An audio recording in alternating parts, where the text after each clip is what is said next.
Millionaire finds the maid unconscious in his baby's room and is left in shock. In the old neighborhoods where sunlight had to fight its way through tangled wires just to touch the ground, morning began with the distant rumble of trains and the echo of a dry cough from a third-floor apartment. In a small kitchen, thick with the scent of medicine and steam, Emma Rivera stirred a pot of cheap oatmeal, her rough hands trembling slightly from the cold. The weak flame under the stove flickered and hissed, casting a tired glow on her face, thin, worn, yet still clinging to hope. From the next room came Miguel's faint voice. "Is the water boiling yet?" "Almost," Emma answered softly, her tone tender but edged with fatigue. She poured the porridge into 2 uneven bowls, saving the larger one for her mother. Rosa, a woman who had survived a lifetime of poverty but never lost her faith, sat propped up on her pillow, her frail hands clutching a wooden rosary that swayed with every breath. "You're up early again, Emma?" She smiled, a small, quiet smile that felt like morning mist. "Someone has to, Mama. The day won't take care of itself." Rosa nodded slowly, her gaze fixed on the pale light seeping through the window. "My daughter, don't let weariness steal your faith. God will open a door for you. You just have to knock in the right rhythm." Emma bowed her head, unable to admit that she had been knocking on closed doors for years. The bills kept piling up. Her mother's medicine was nearly gone, and Miguel's crippled legs still hadn't seen a doctor. Yet in the middle of all that struggle, her mother's faith remained like a single candle. Not bright, but steadfast. Outside, weak sunlight crept through torn curtains. The walls, cracked and peeling, carried the marks of time. But on the small wooden shelf, a single framed photo still stood tall. 3 smiling faces, a family who once had nothing but love. Then the phone rang, cutting through the silence. Emma wiped her hands and picked up. "Good morning, Ms. Rivera," said a calm, businesslike voice. "This is the Dominguez Agency. There's an opening for a live-in housekeeper at the Hawthorne estate. Can you come for an interview this morning?" For a second, the whole room seemed to hold its breath. Emma gripped the receiver tighter, her heart pounding. Yes, I can." When she hung up, her eyes shone with something she hadn't felt in months. Possibility. "Mama," she said, almost whispering. "They're hiring a housekeeper in one of those big mansions outside the city. I'm going." Rosa took her daughter's hand, her tired eyes glowing with quiet faith. "Go, mija.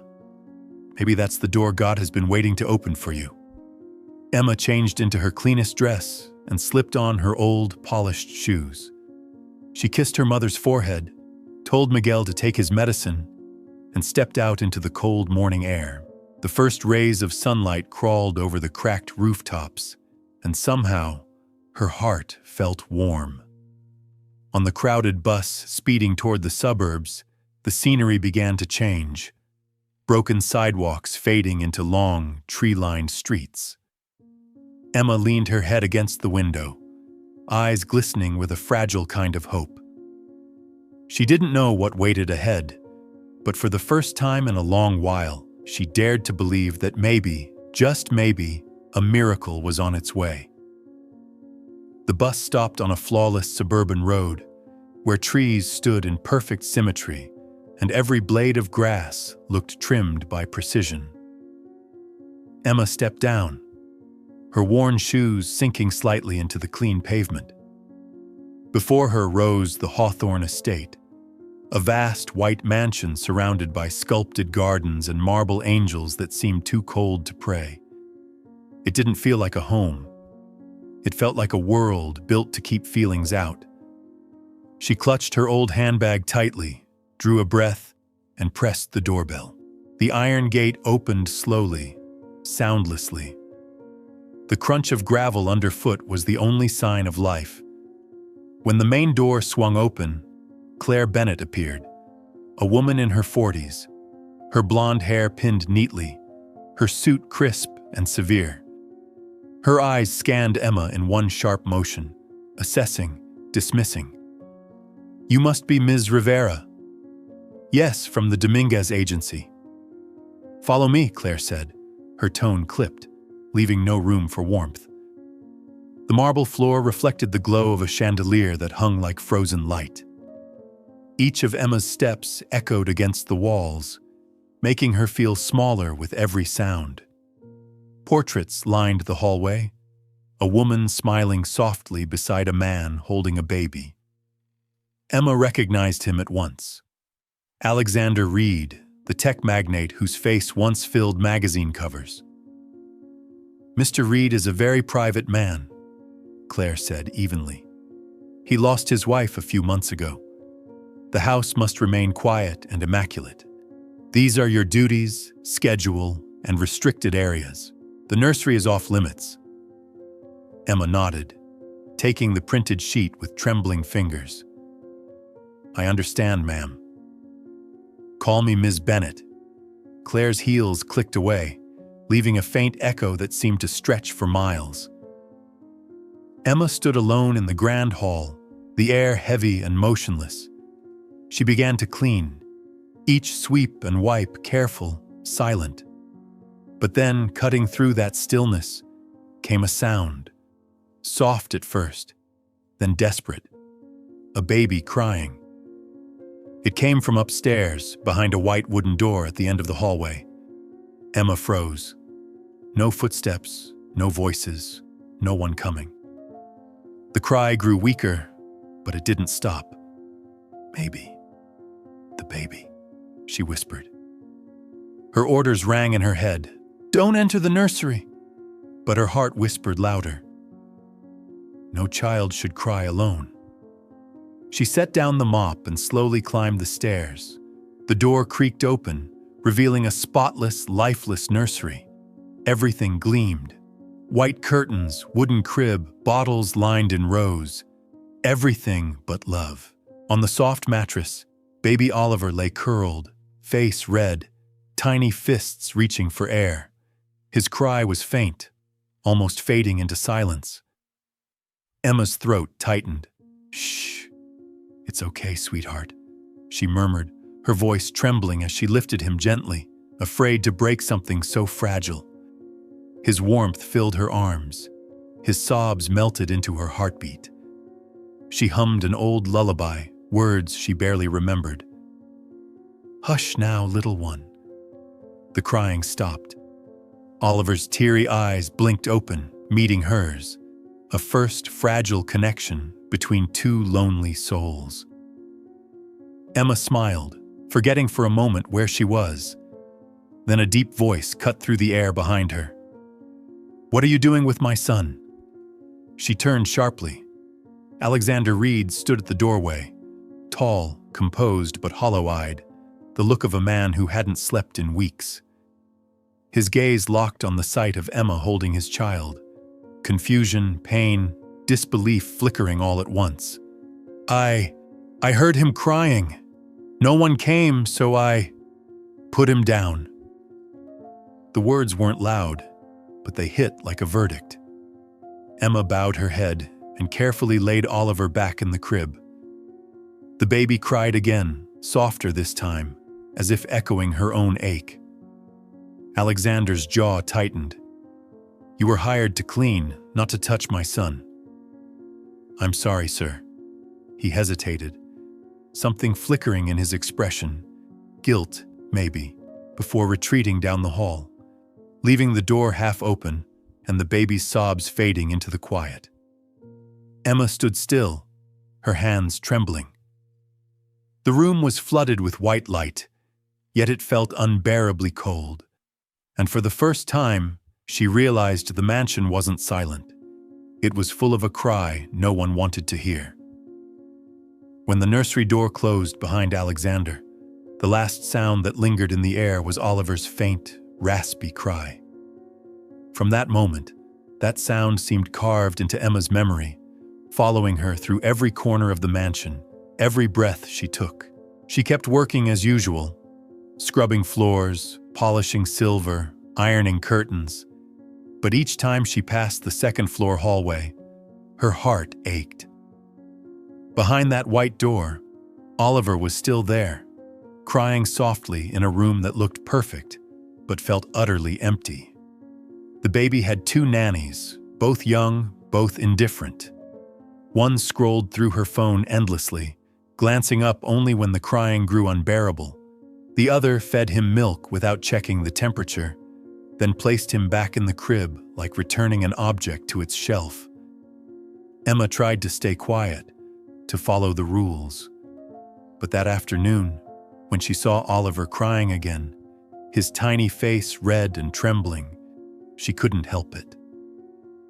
"Excuse me," she said gently to one of the nannies. "Could you check if he's okay?" The woman looked up, bored, annoyed. "It's none of your business. But he's been crying for so long. Maybe he's..." "Didn't you hear me? Get back to your work." The words hit like a slap. Emma lowered her head, mopping in silence, but her hands trembled. Each sob from the room above sliced through her chest, raw and unbearable. The next afternoon, rain began to fall, soft but steady. Drops rolled down the mansion windows, blurring the world outside. Emma was cleaning the kitchen when the familiar cry echoed again. Weaker, hoarser, desperate. Without thinking, she ran upstairs. The nursery was empty.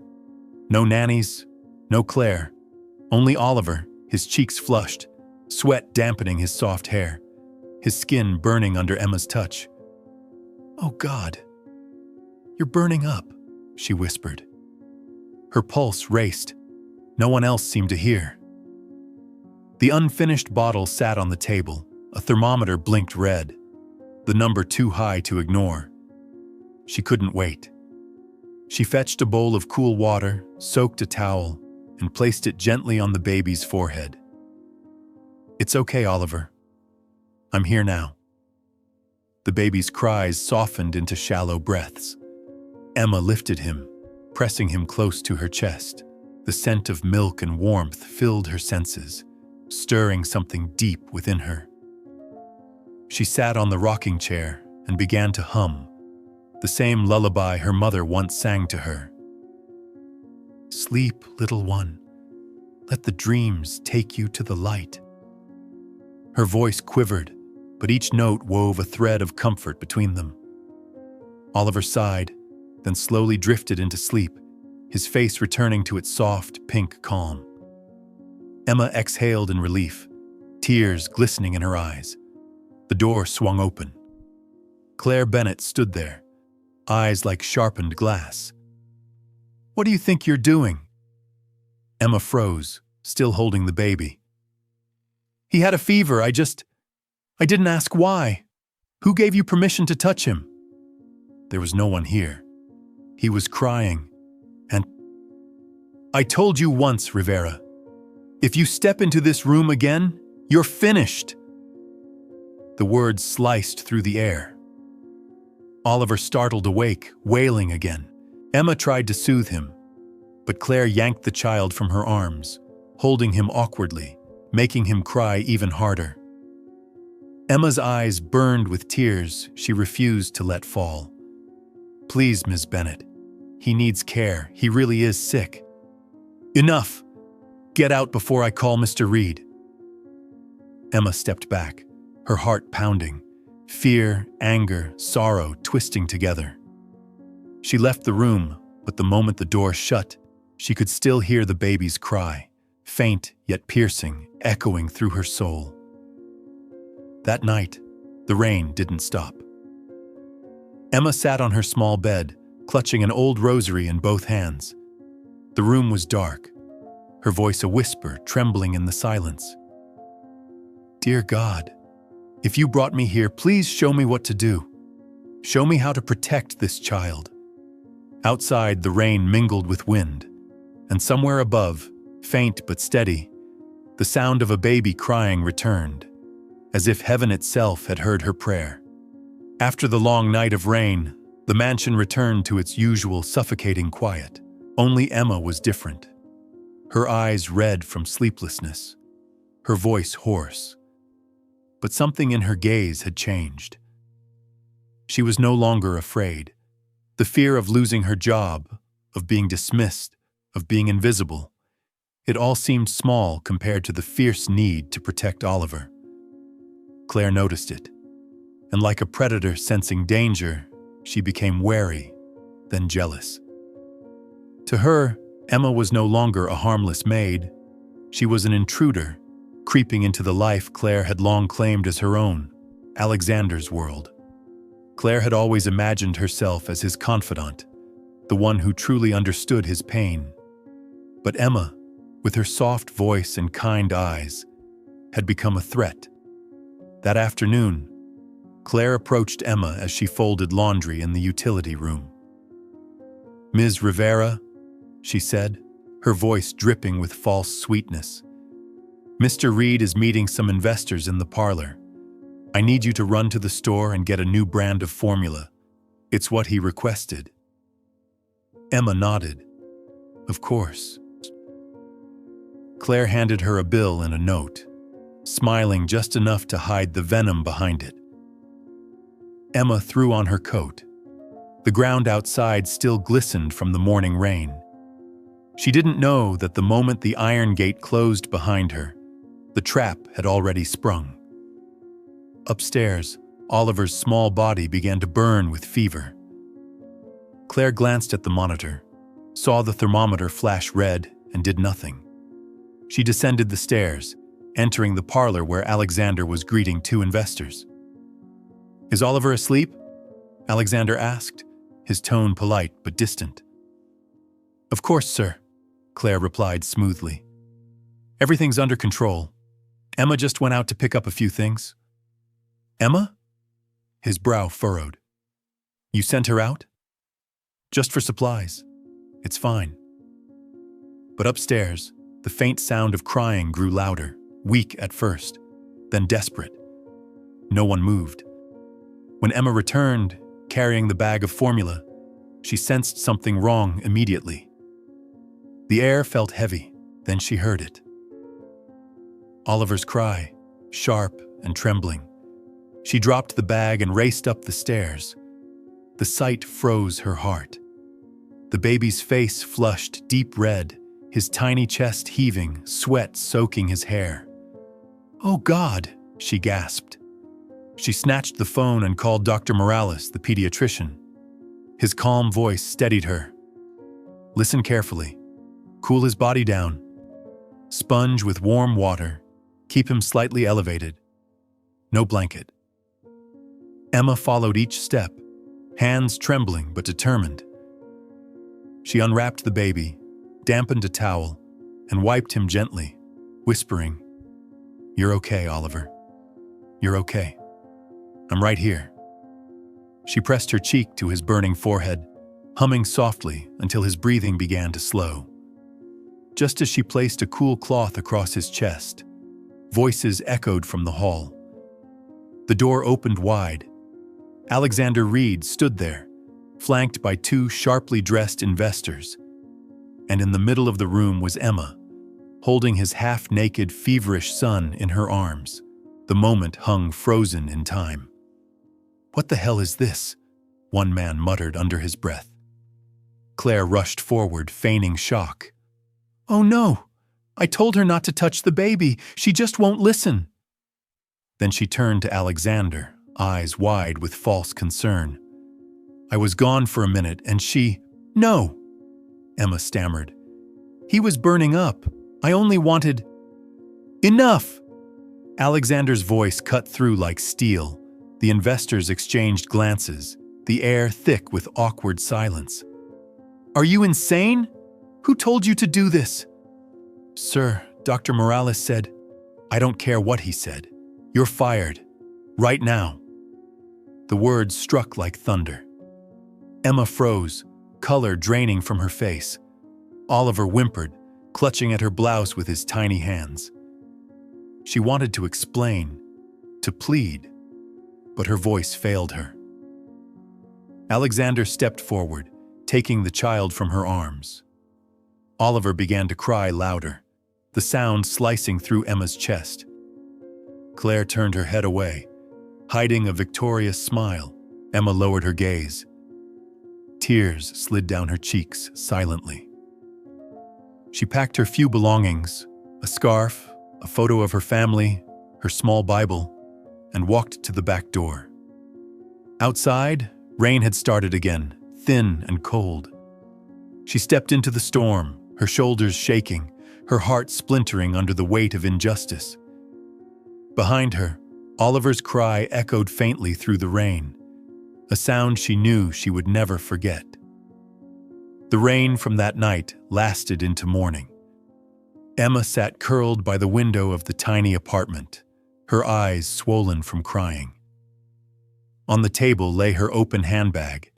Inside, a few crumpled bills, her worn Bible, and the small towel she had used to cool Oliver's fever. The faint scent of milk and medicine still clung to the fabric, making her chest ache. Beside the bed, Miguel struggled to lift his injured leg using a wooden bar, while Rosa, their mother, sat knitting quietly, her fingers thin and trembling. She looked up and asked gently, "What happened, Emma?" Emma tried to smile, but her voice was raw. I lost my job, Mama." Rosa set her knitting down, sadness flickering in her eyes, though not surprise. "Did they hurt you?" Emma shook her head, tears returning. "No, Mama. I just wasn't enough. I thought I could help someone, but maybe I only made things worse." Rosa reached out, her frail hand warm and steady. "The world isn't always kind to hearts that care too deeply. You did what was right, my daughter." Silence filled the room, broken only by the rhythm of rain against the glass. Miguel glanced at his sister, worry clouding his young face. "What are we going to do now? The rent, Mom's medicine?" Emma brushed his hair gently. "Don't worry, we'll figure something out. We always do." But when night came, all she felt was emptiness. She opened her Bible, but the words blurred through her tears. Images of Oliver flashed before her, his flushed face, his tiny fingers gripping her blouse, his weak cry soft against her heart. "My little boy," she whispered, "I wonder if you're safe now." Across town, in the grand Hawthorne estate, Oliver lay silently in his crib. People said babies forgot easily, but absence had a weight of its own. He didn't cry much anymore. He simply stared at the ceiling, lips pressed together, waiting for a sound he no longer heard, a voice that once made him feel safe. Alexander visited sometimes, standing by the crib, watching his son without expression. He buried himself in work, in meetings, in distractions, anything to drown the gnawing emptiness. Yet something restless stirred within him, a quiet unease he couldn't explain. The house felt colder, quieter, ever since that girl had left. The newspapers wrote of his success, his new deals, his resilience after loss, but none of it filled the silence that grew louder each night. Oliver barely smiled, ate less, slept poorly. Dr. Morales warned that the child showed early signs of emotional deprivation, which could scar his development. One evening, Alexander sat at his desk, reading the report again. A single line stopped him cold. A child's emotional bond cannot be replaced by comfort or care alone. It requires love. He leaned back, eyes closing, and in the darkness of his mind, Emma's voice echoed. He needs love, not just bottles and nannies. The memory stung, not as defiance but as truth. And somewhere on the other side of the city, Emma sat by the same rain-streaked window, clutching her rosary. She didn't pray for miracles anymore. She only whispered, "If there's still a way, please, let me see that child again, just once more."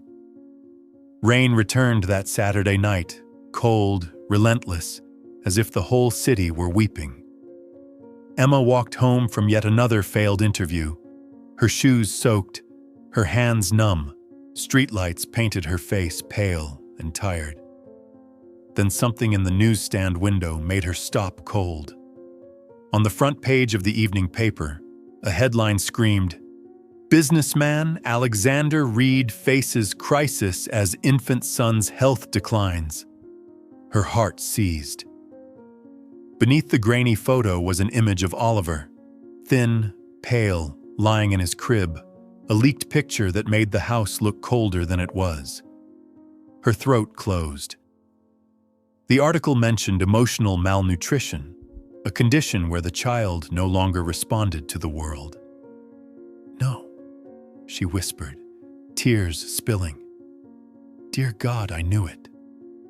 She grabbed the paper and ran through the rain-soaked streets, breath ragged, heart pounding. When she reached home, she nearly collapsed at the door. Rosa looked up in alarm. "Emma, what's wrong?" "Mom, Oliver, he's so sick, I have to go." "But you were fired. If they catch you, I don't care. I can't stay here while that baby suffers." Rosa took her daughter's hands, eyes full of both fear and faith. "If God placed that child in your path, then go, my girl. But be careful." Emma nodded. She threw on her old sweater and stepped into the storm. Each step echoed on the wet pavement like a whispered prayer. "Please don't let me be too late." By the time she reached the Hawthorne estate, the night sky was black and heavy. She hid behind the garden wall, peering through the glowing window of the nursery. Inside, Oliver's crib sat beneath the dim light.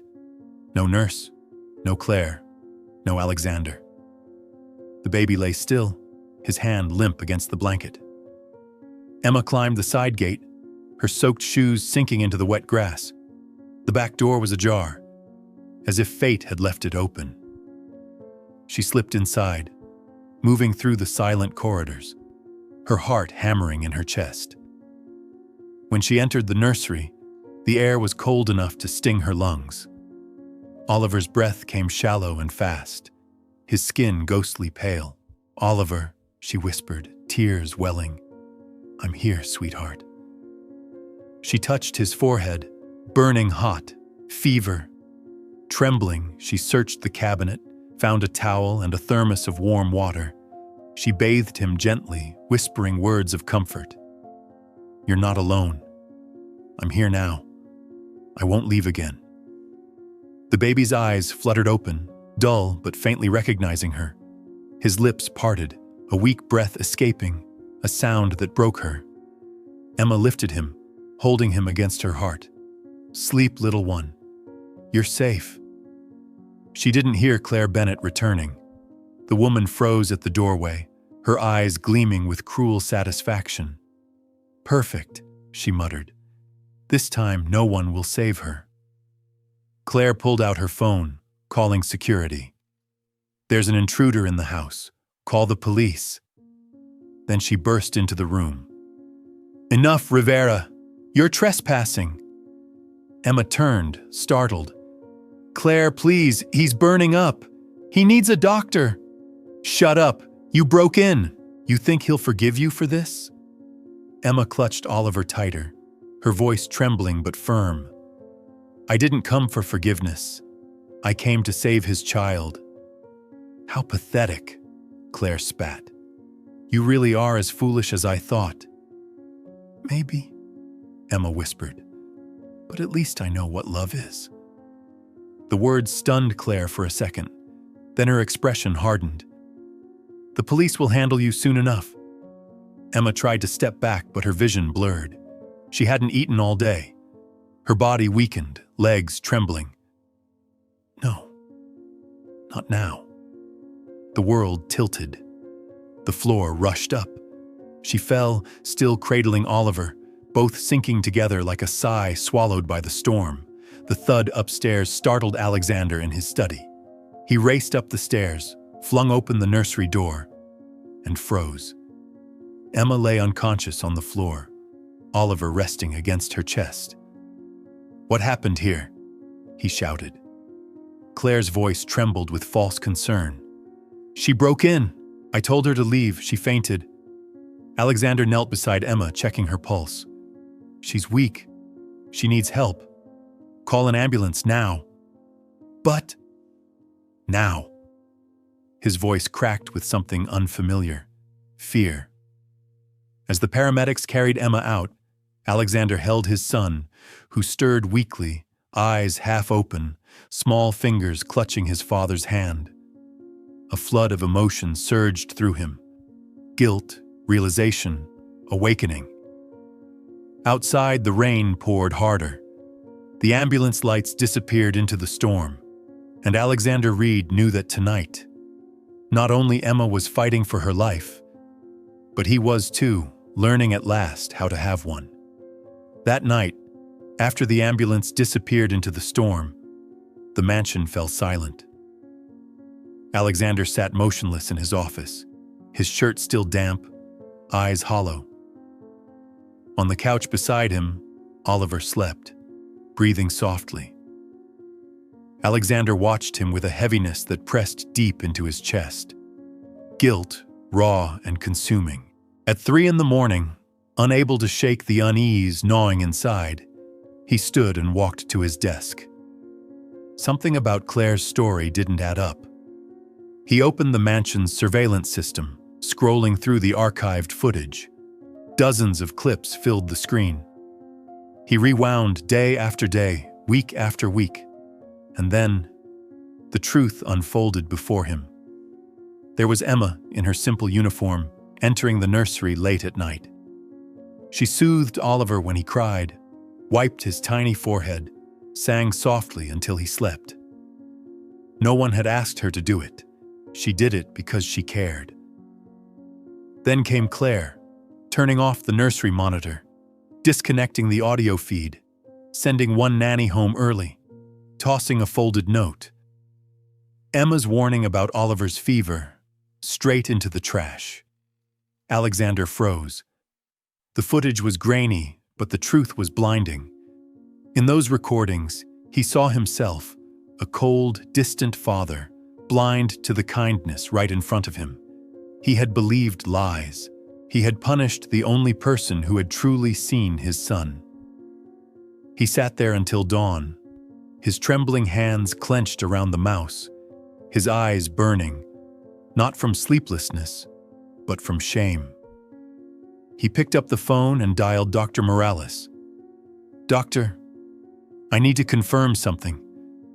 The woman who called you that day about my son, was it Emma Rivera?" "Yes," came the firm reply. "She followed every instruction perfectly. If it weren't for her, your boy might not have made it." Alexander closed his eyes, the words cutting deep. The next morning, Claire entered his office as usual. "Good morning, sir. Shall I prepare the—" "You won't prepare anything," Alexander interrupted, voice low and raw. He slammed the folder of video stills onto the desk. "I saw everything. You lied. You put my son in danger." Claire went pale. "Mr. Reed, I can explain. Get out of my house now." Her lips moved, but no sound came. She turned and left, her heels echoing down the marble hall, fading like a ghost swallowed by daylight. That afternoon, Alexander drove to the hospital. Emma lay unconscious, pale against the white sheets, an IV in her arm. He stood beside her bed, hands shaking. For the first time in months, he felt human. When she stirred, blinking awake, her gaze found him, surprised, confused. "Mr. Reed?" she whispered. He leaned closer, voice trembling. "Emma, you saved my son, and maybe you saved me too." Tears welled in her eyes, not of pain, but of quiet grace. For the first time, the truth had found its voice. A month later, the city sky was unusually clear. The breeze carried the scent of jasmine and early morning light. A black car stopped before the Hawthorne estate, and when the door opened, Emma Rivera stepped out. She wore a simple dress, her face as gentle as ever, but her eyes held something new: calm, maturity, and a quiet hesitation. Alexander stood waiting on the front steps. When their eyes met, neither spoke for a long moment. Silence filled the space between them, not awkward, but full of meaning. At last, he said softly, "Thank you for coming back." Emma smiled faintly. "Thank you for letting me." This time, she wasn't a temporary maid. She was officially hired. Oliver Reed's personal caregiver, with a signed contract, fair pay, and respect written into every line. When Alexander handed her the document, it felt less like business and more like an apology he couldn't put into words. The mansion no longer felt cold. On her first morning back, Emma threw open every window, letting sunlight flood in. Soft classical music filled the halls, blending with the sweet smell of pastries from the kitchen. Oliver watched her from his crib, wide-eyed, giggling as she leaned down to kiss his cheek. "My little one," she whispered. "Today, we'll learn how to smile again." Day by day, the house came alive. Emma taught Oliver to roll over, to sit, to laugh again. One morning, as she held him close, he reached out a chubby hand, pointed at her, and babbled, "Ma, Ma." She froze, tears instantly filling her eyes. "Oh, sweetheart," she whispered, laughing and crying all at once. "I'm not your mama, but thank you, my love. Thank you for saying it." Oliver giggled, stretching his arms toward her, as if to say, "You are the one I trust." From the doorway, Alexander watched. He didn't interrupt. In that quiet light, he saw something he hadn't seen in years: warmth, life, and love that asked for nothing in return. From then on, Alexander began learning how to be a father. He fed Oliver, changed diapers, even endured the baby tugging at his hair until both laughed out loud. Emma was always beside him, patient and kind, guiding him without judgment. They talked more, about Oliver, about small things, about life, the kind of conversations that make the air feel lighter. One golden afternoon, Emma carried Oliver to the garden. Alexander brought his old guitar, sat on the steps, and played a few soft chords. Music drifted through the fading light, and Oliver clapped his tiny hands, laughing. Emma turned toward Alexander, her eyes glowing like the sunset. Neither said a word, but something in that silence grew. Not duty, not gratitude, but love, gentle and rooted. Later that night, after Emma tucked Oliver into bed, Alexander appeared at the door. "He's asleep?" he asked quietly. "Yes. I think he's dreaming of your music." He smiled. "If someone is dreaming of me, I hope it's both of you." Emma looked up, cheeks warm. "What did you say?" "Nothing," he murmured, turning away. But as he walked down the hall, both knew something inside them had changed, quietly and forever. The following days were filled with light and laughter. Oliver had fully recovered, babbling happily and calling "Mama," "Stia," whenever he saw Emma, his little voice melting hearts. Peace had finally settled over the mansion, or so they thought. Storms, however, often come when least expected. One morning, as Emma was feeding Oliver, her phone buzzed non-stop. A message from an old co-worker appeared with a link. She opened it and froze. "Housekeeper seduces widowed employer. Secret affair inside the Hawthorne estate." The photos were crude, manipulated. Emma holding Oliver, Alexander smiling at her, a moment in the garden twisted into scandal. Within hours, social media exploded. The comments were vicious. People called her a fraud, a gold digger, a snake in disguise. They mocked her poverty, her kindness, her faith. Emma's hands trembled. She turned off her phone, but the noise wouldn't stop. When she reached home, Rosa sat in silence, her face pale, eyes red. "Emma, they're saying terrible things. Tell me it isn't true." "Mama, no!" Emma cried, hugging her tightly. "It's all lies. I swear, I didn't." Rosa held her daughter's face gently. "I know, my child, but the world can be cruel to good hearts." The news reached Alexander quickly. Investors called. Headlines multiplied, stocks dipped, and behind it all, Claire Bennett.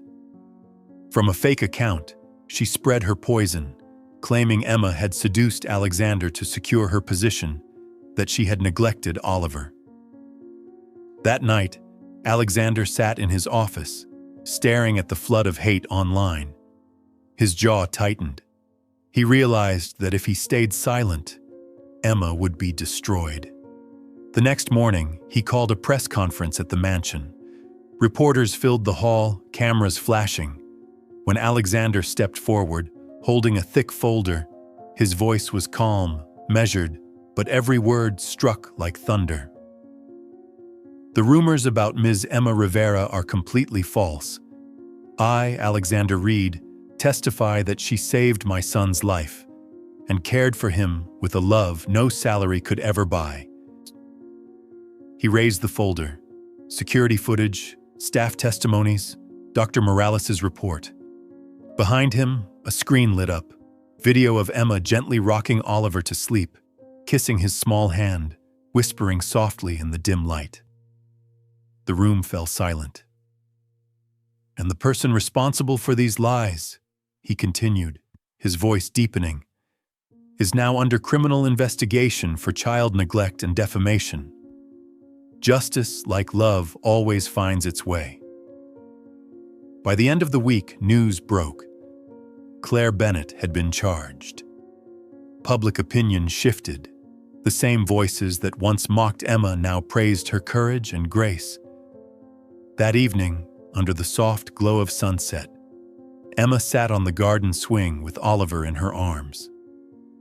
Alexander stood nearby, watching them, his world finally quiet again. "You've endured so much," he said softly. "I should have protected you sooner." Emma looked up, her eyes warm. "No one can stop a storm, Alexander. What matters is who stays after it passes." He met her gaze, and something in his chest loosened. "You healed my son, and you healed me." Her smile trembled, bright as dawn. "I love you too."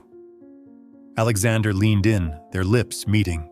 A kiss not of desire but of forgiveness. Oliver giggled between them, tiny hands reaching out to touch their faces, sealing the moment like a blessing.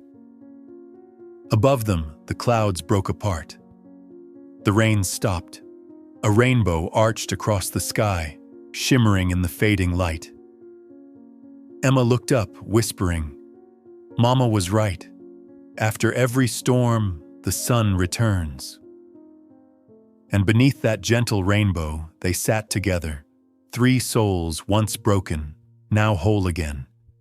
Proof that love heals where coldness fails.